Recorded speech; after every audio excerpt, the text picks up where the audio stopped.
This is so amazing. So many of you here to see me, huh? I feel like Meghan Markle. This is dope.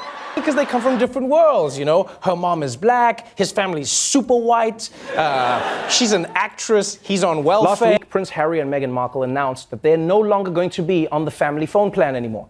And so today, the Queen called... It didn't start with a headline. It started with a laugh that felt a little too true. One Netflix special, one animated episode, one late-night riff, and suddenly Harry and Meghan weren't just a story. They were a running bit. The setup was simple. We want privacy. The twist was brutal. Cameras, podcasts, book tours. Comedy smelled the contradiction and pounced. Jokes turned into clips, clips turned into memes, and the memes did what tabloids couldn't. They stuck. Overnight, the couple's carefully lit narrative looked different under the harsh light of a punchline. I drive myself. It's such a beautiful day. Not cruel, just surgical. Every new rollout met a sharper tag. Every earnest moment found a remix. And when the laughs kept coming from both sides of the Atlantic, something bigger shifted. People didn't just consume the Sussex saga, they learned how to mock it. That's the part nobody planned for. Because once you become the joke, each comeback is another setup. And tonight, we're following the trail of punchlines that rewired the story. Who fired first, why it landed. In the C-list coal back in Montecito, the self-styled Queen of California was battling an all-too-familiar problem. And the single moment that made even fans blink and say, wait, do I believe this anymore? But that wasn't the whole story. Before the jokes, there was a post that felt like a plot twist. Harry and Meghan said they were stepping back, aiming for financial independence, and reshaping their roles. No palace press room, no careful rollout, a direct message to the world. Overnight, the couple became the authors of their own story, and that's where the tension started. Saying you want less spotlight while building a life that depends on keeping it. The Queen summoned everyone to a private meeting at her royal country house, and everyone attended except Meghan Markle. Isn't a scandal by itself, but it is a perfect setup. Interviews followed, a headline-making special, a glossy doc-series, a memoir that turned private feelings into public copy. Each move made sense on paper. Own the narrative, speak in your own voice. But each move also handed comedians a cleaner target, the gap between the message and the medium. Audiences can forgive almost anything except mixed signals. The more the couple explained, the more oxygen the story got. The more the story grew, the more it felt like a brand. Harry and Meghan are leaving the palace to become financially independent. And you see, this is what happened. That's when late night animation and stand-up found their lane. Not rage, not cruelty, irony. We want distance sitting next to new deals, new cameras, new reveals. It wasn't about whether the claims were right or wrong. It was about how easy the contrast was to see, clip, and share. Once that contrast clicked, the culture wrote its own punchline. And the first real swing didn't come from a tabloid. It came from a stage that could beam a single joke to the whole planet at once. But that wasn't the whole story. Financially independent. And you see, this is what happens when you bring the first black woman into the royal family. The first real fracture came from a stage, not a tabloid. Chris Rock walked into a global Netflix spotlight and did what great comics do. He squeezed the gap between image and reality until it squeaked. He joked that Meghan didn't so much discover racism as collide with in-law politics, and that punchline hit because it reframed the whole saga. Less epic struggle, more messy family dynamic. He poked the question everyone whispers.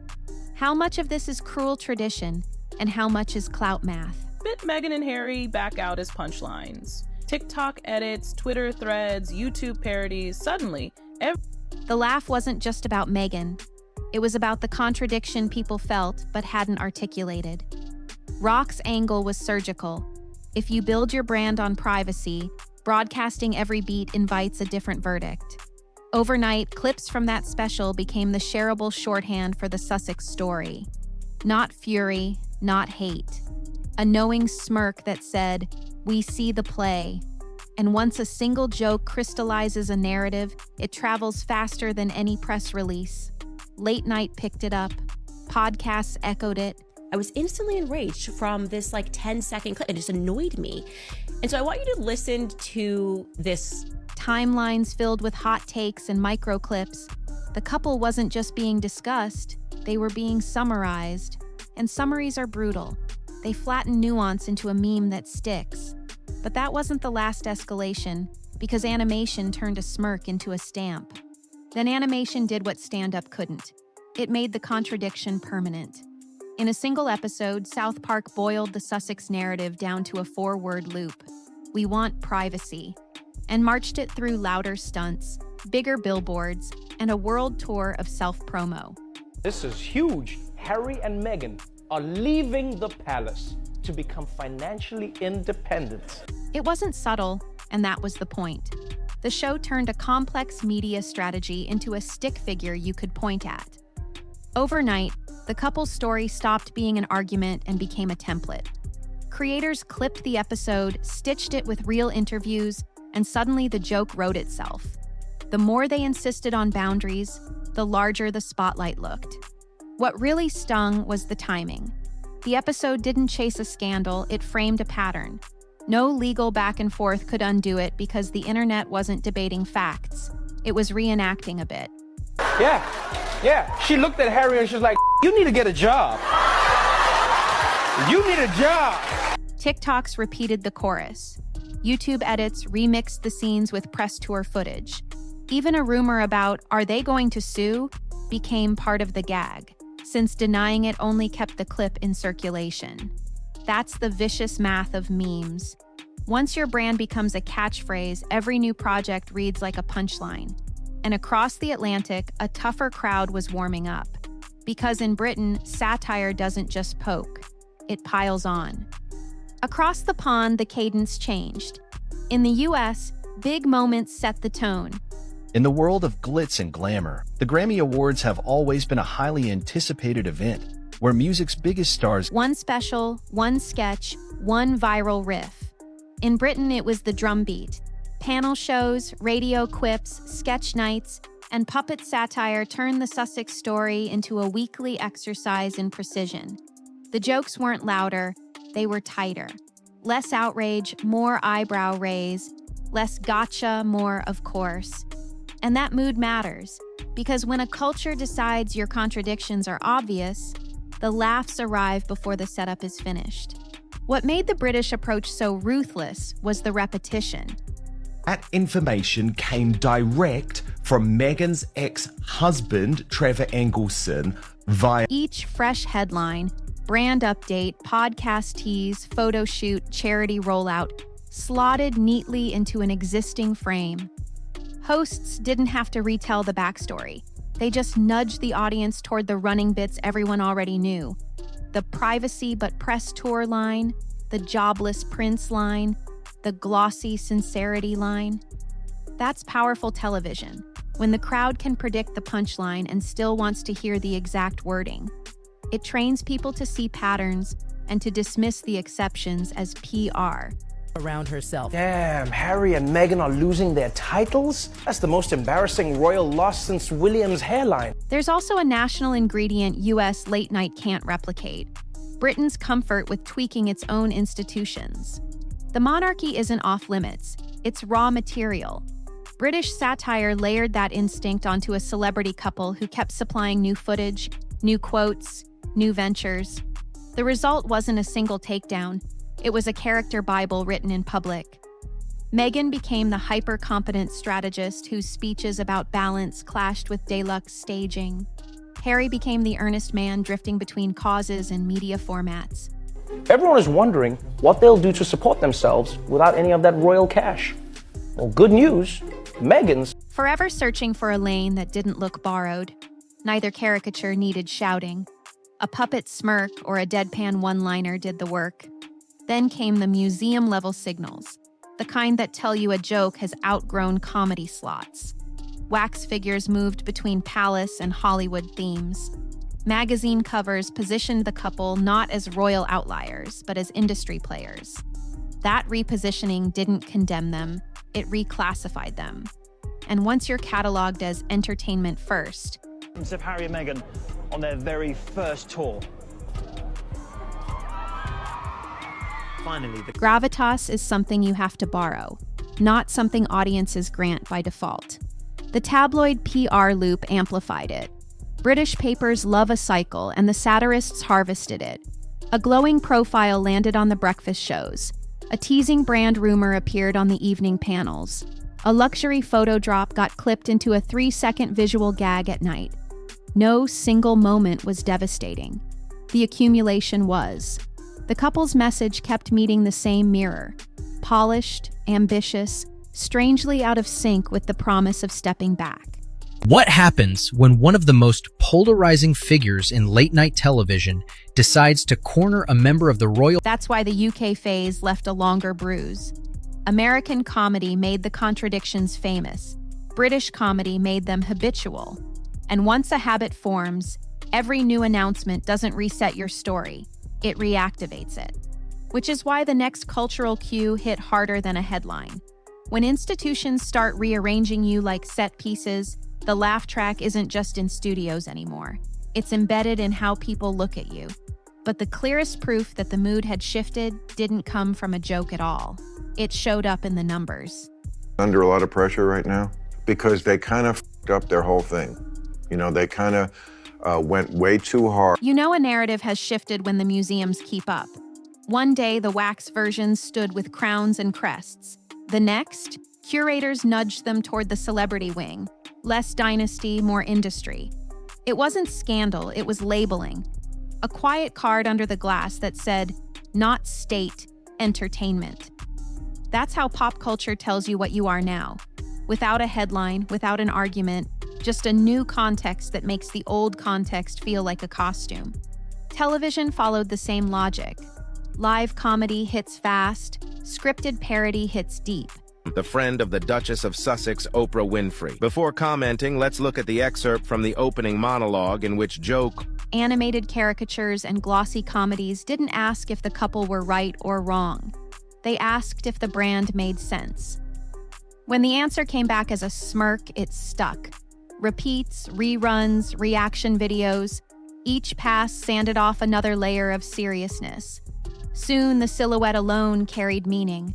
Two figures who once symbolized continuity now read as content. Even the neutral spaces joined in. Magazine layouts framed them as Hollywood operators first, humanitarians second. Meghan Sussex, Prince Harry's fans and the trolls, another day. Now, retail tie-ins and lifestyle spreads treated their updates like product drops, not turning points. Nothing was cruel, everything was casual. And that casualness did more damage than outrage ever could, because it taught audiences to file new Sussex news under pop rather than public life. By the time a new initiative arrived, podcasts, launches, rebrands, the room reacted like it was seeing season 3 art for a show it already understood. Familiar fonts, familiar palette, familiar promises. But I will say, I'm sure you've probably noticed that a certain show, Suits, has become a phenomenon yet again on Netflix. People didn't lean forward to parse the message. They waited to see which joke would claim it. That's the cost of becoming a cultural shortcut. Context does the talking before you do. And when context hardens, sentiment follows. The laughs were loud, but the quieter shift was colder. How people answered simple questions about trust, interest, and fatigue. The numbers didn't yell, they shrugged. And a shrug is harder to fight than a roar. Here's the part that never trends, but decides everything. The graphs. Not the fiery spikes from a viral clip. There's this documentary coming out about Harry Ballgame. Prince Harry or former Prince Harry, I don't know what he was. The slow lines that drift month after month. In Britain, favorability slid from curiosity to cool distance. In the US, the glow that followed the first interviews evened out, then dulled. The story didn't crash. It plateaued. And plateaus are deadlier than dips because they tell you people stop checking back. Look at how audiences sorted themselves. A loud slice stayed all in, another stayed all out, but the middle, where reach lives, got tired. They didn't argue with every new announcement. They scrolled past it. Asked for privacy. Meghan and Harry never asked for privacy. They didn't? Brand fatigue set in. The same fonts, the same promises, the same, this time will be different energy. When you've taught people to expect your next rollout to look like content instead of change, they don't weigh it. They skim it. That mood shift explains the comedy effect better than any monologue does. Jokes didn't just sting, they simplified. Once a punchline becomes the easiest way to explain a public figure, the average viewer stops reading the footnotes. Numbers followed that behavior. Lower warmth, softer trust, a fall in very interested. I don't know if you guys have seen this video. It's been around for a minute. Every time it pops up, Replaced by, I've seen this. And when sentiment softens, the industry hears it first. Deals don't collapse overnight. They cool. Meetings get vaguer. Projects retool. A podcast partnership ends with careful language. An executive vents on a mic, and suddenly the tone is out in the open. Comedy framed the contradiction. The polls confirmed the vibe. But the most tangible verdict was still to come. From the people who write the checks. And when Hollywood starts speaking in euphemisms, you know the headwinds are real. Meghan Markle said she cried over South Park, but the rest of the world just laughed. Where this all began was in February of 2021 when Prince Harry and Meghan Markle... Gatekeepers speak in code. Repositioning. Creative differences. Scheduling. Translation, the heat isn't worth the hassle. A glossy audio deal winds down with polite statements. Development whispers about format drift. An industry heavyweight drops a barbed one-liner on a mic, and it ricochets through every boardroom. Nobody says blacklist. They say circle back next quarter. This is how reputation moves in LA. Not with a door slam, with a temperature change. The inbox gets slower. The meetings get shorter. When Meghan Markle was being interviewed by Oprah, and then she told the story, she goes, there was a member of the royal family. My wife was... Partners start asking for proof of concept instead of press clippings. The same narrative that built momentum, privacy meets publicity, now reads as risk. Viewers want character growth. Executives want predictable arcs. Brands want a clean fit. If the public thinks you're selling the story while claiming you've left it, comedy doesn't just laugh. Finance flinches. And yet, the machine never stops. New concepts, fresh packaging, a brand refresh with softer edges and careful language. Chris Rock has called Meghan Markle dumb in his recent stand-up routine. He said that Meghan Markle shouldn't complain about the royal family being racist. A podcast home that promises values and vibe over drama. It's smart, it's sober, but the question hanging over every deck is brutal. Can you launch anything new without reactivating the old punchline? That's the pivot point.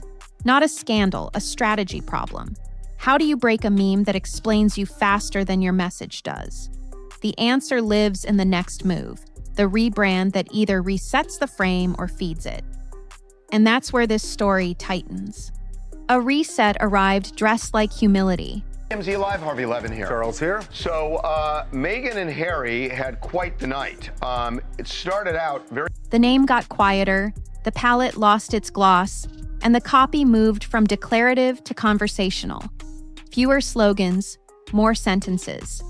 Instead of promising a grand chapter, the new face of the brand hinted at simple things done well.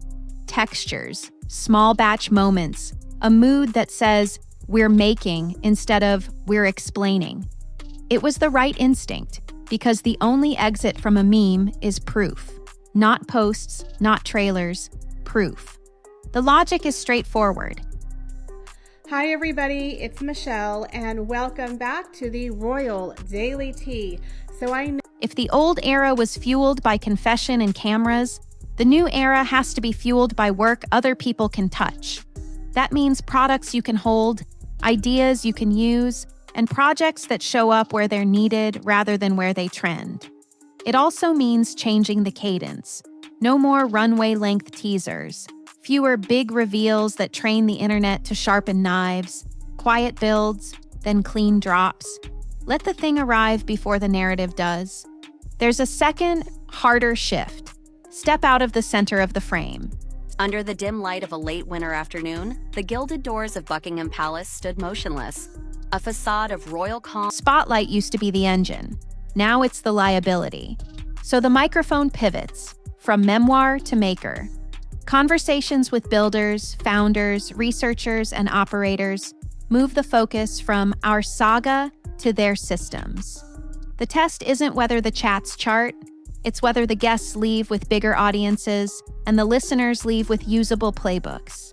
If the value lands on other people, the brand stops feeling like a mirror and starts acting like a bridge. But even a smart pivot fights gravity. The callback problem is real. Everybody trying to be a victim. Like, what's this girl, Meghan Markle? Seemed like a nice lady. Every polished photo risks summoning the old punchline. So the visual language has to change too. Fewer studio-perfect frames, more lived-in light.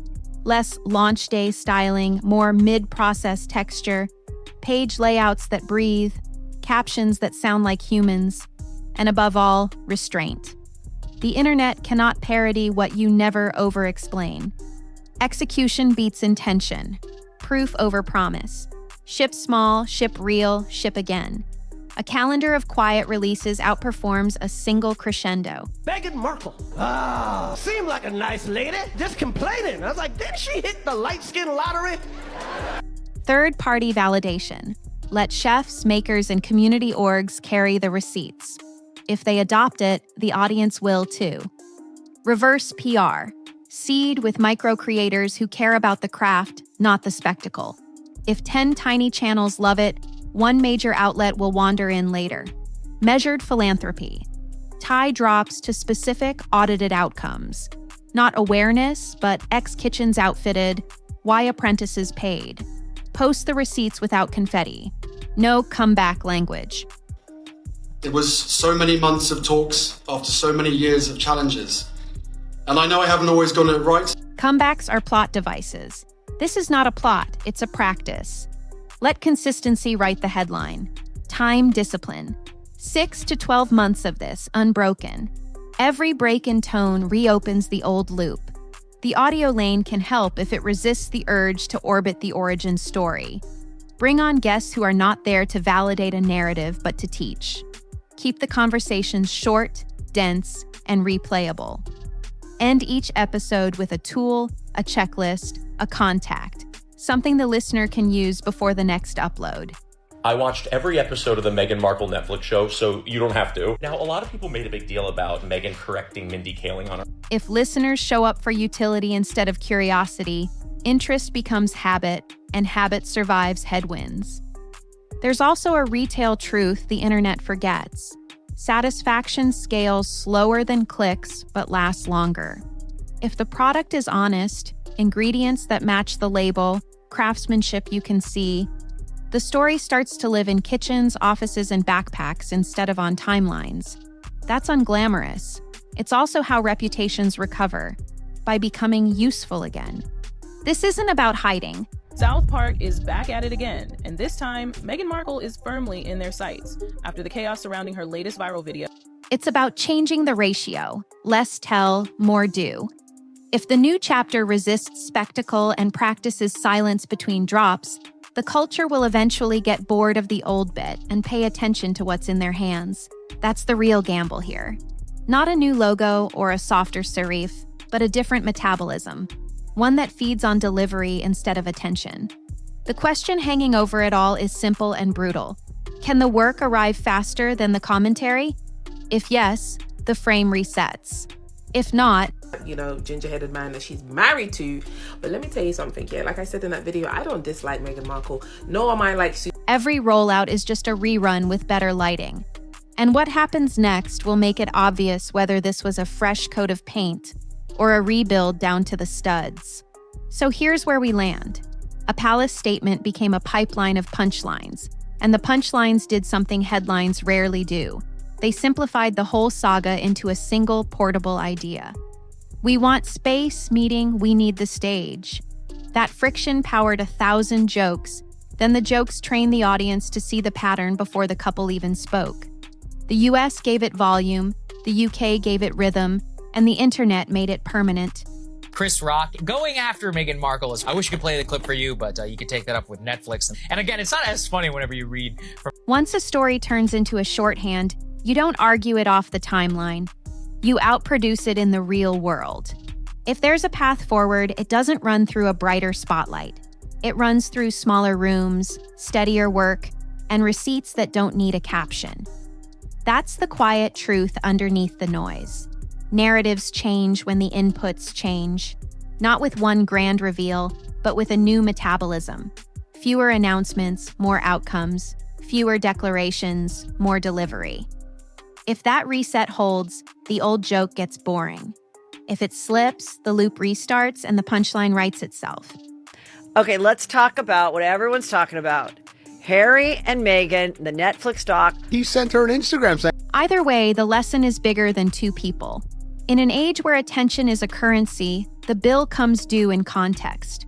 You can curate the lens for a while, but comedy, polls, and product are ruthless auditors. They sort hype from habit. They decide if the next chapter is a rebrand or a rerun. If you made it this far, here's your question for the comments. What would count as proof to you? 1 flawless launch or 6 quiet wins in a row? Tell me what proof looks like, and I'll grade the next rollout against your criteria. I'm digging into that next. A breakdown of how a brand can relaunch without triggering the old punchline.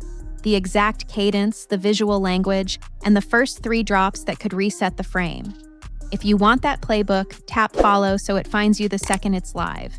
And if you missed the deep dive on the moment comedy crossed from roast to rewrite, it's waiting in the previous video. See you there.